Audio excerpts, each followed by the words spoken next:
Lalo na sa mga panahon na nandun tayo sa mga pagsubok, Panginoon talaga ang unang-una natin tinatakbuhan. At syempre, kahit na puro blessings, lalo't higit, mas lumapit din tayo sa ating Panginoon. Kaya ngayong gabi pong ito, awitan natin ang Panginoon natin ng may kasiyahan.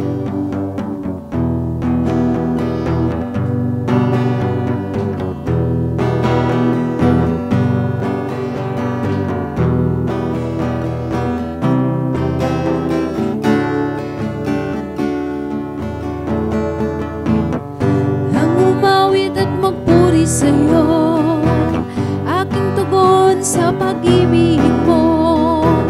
Langit at lupa sa'yo'y sasamba. O Diyos, purihin ka. Dakila kang talaga.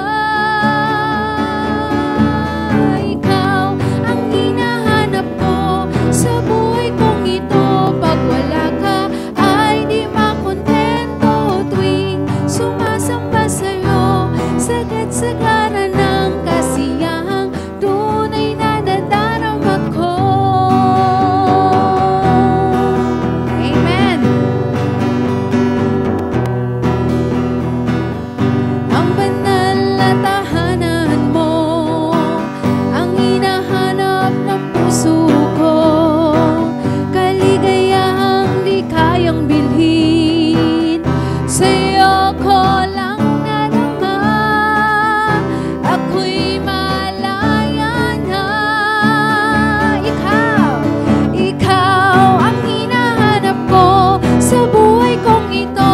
Pag wala ka ay di makontento tuwing sumasamba sa'yo, sagad-sagara ng kasiyahang tunay na nadarama. Ikaw ang hinahanap ko sa buhay kong ito.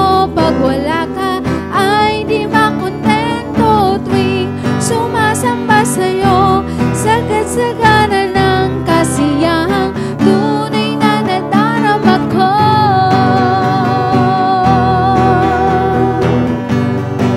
Amen. Tunay nga pag ang Kristiyano, ang anak ng Panginoon ay nasa kanyang presensya, ano po, ang kasiyahan hindi natin masukat. Ano po, kahit na may mga pagkakataong nandong